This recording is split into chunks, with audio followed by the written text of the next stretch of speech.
j'ai connu Miguel Coyula en 2011 et il venait de faire un film intitulé Memorias del Desarrollo, Mémoire du développement, ce qui est d'une audace absolument incroyable, un culot incroyable, parce que c'était, à l'évidence, par le titre et l'inspiration basée sur le texte de l'écrivain Edmundo dos Noes, une prolongation ou une variation de Mémoire du sous-développement, le grand film cubain de Tomás Gutiérrez Alea, n'est-ce pas? C'est comme de prendre le chef-d'œuvre, disons, du cinéma cubain classique et de revenir dessus, de faire une variation contemporaine, parfois tournée à Cuba, parfois tournée aux États-Unis, parce que Miguel, après San Antonio de los Baños, il a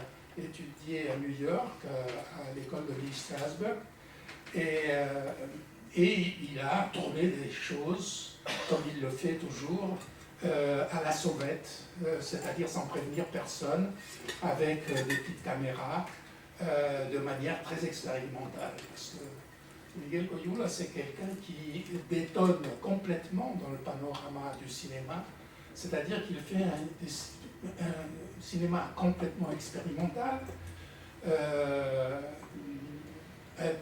Il utilise souvent le collage, l'hybridation des genres.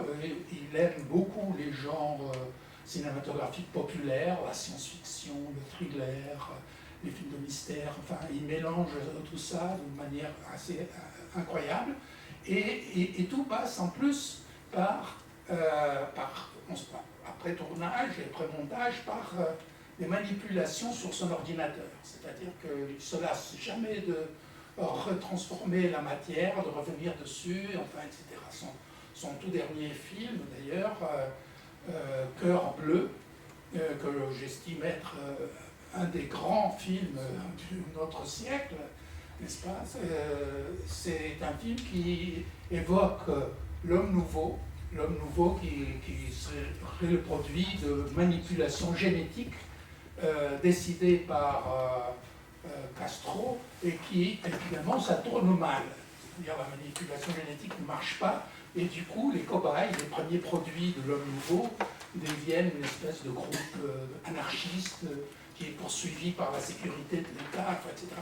Un film qui est absolument épatant, visuellement très fort, très prodigieux, vraiment, chaque plan est cadré, est transformé, éclairé d'une façon éblouissante.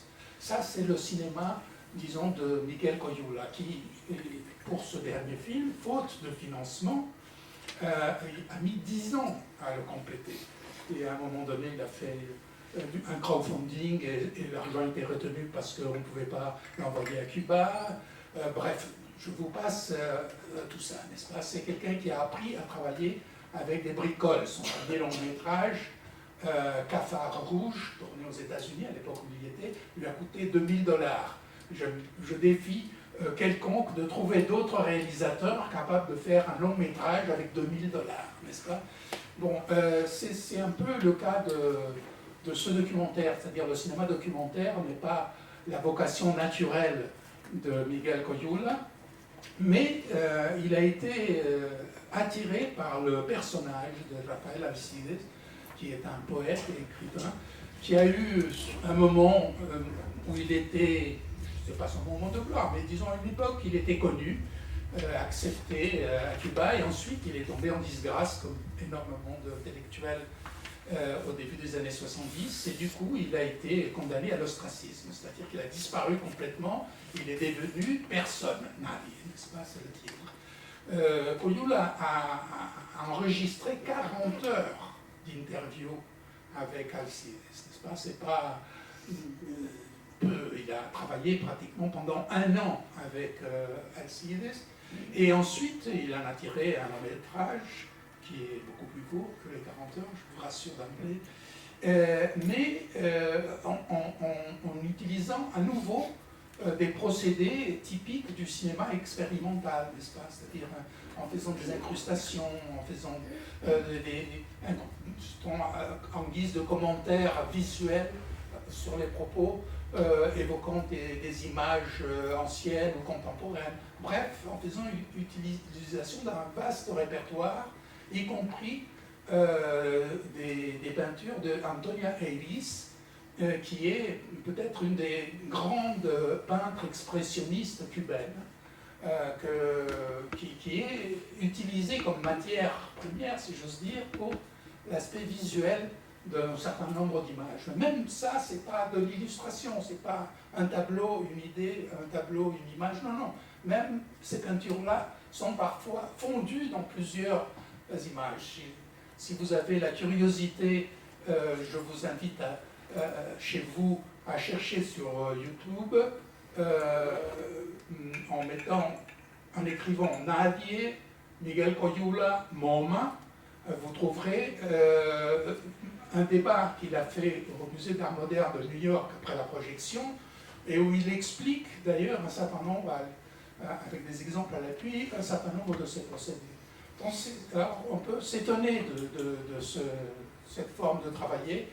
J'ai consacré un volume de plus de 500 pages au documentaire latino-américain. Je vous assure qu'il n'y a rien de comparable, n'est-ce pas? Mais j'ai trouvé quand même chez l'un des inventeurs du documentaire, du genre du film documentaire, Alberto Cavalcanti, dans un texte qu'il a adressé aux jeunes en 1948, aux jeunes qui voulaient faire du cinéma, il disait le prestige du documentaire a été acquis grâce à l'expérimentation. Sans expérimentation, le documentaire perd tout sens. Sans expérimentation, le documentaire n'a pas de raison d'exister. Alors, voyons Nadie, je voulais vous parler du cinéaste. Je suis sûr qu'après sa projection, nous parlerons d'autre chose. Merci.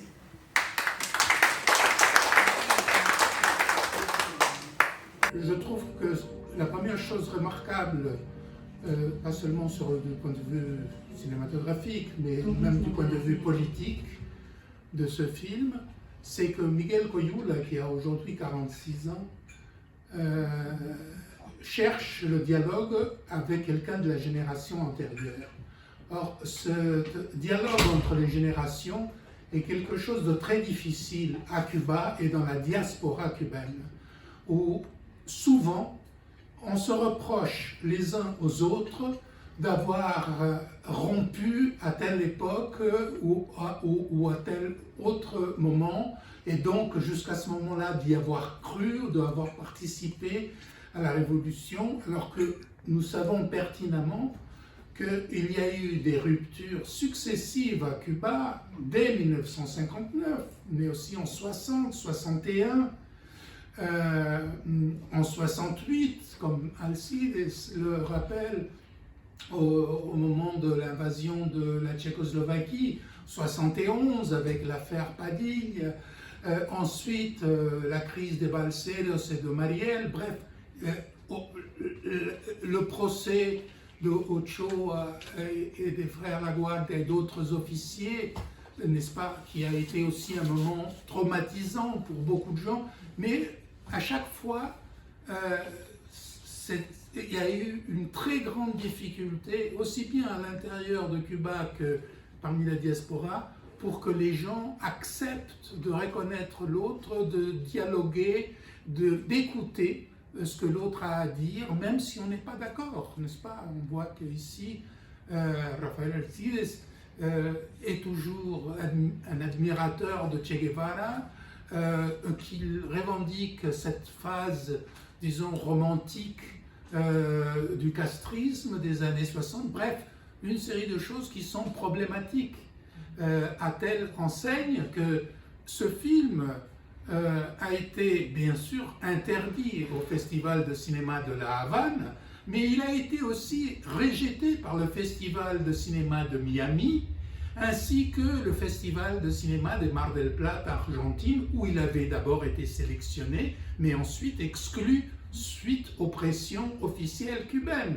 C'est-à-dire qu'il est mal vu, il dérange les gens d'un côté comme de l'autre, n'est-ce pas, cette vision,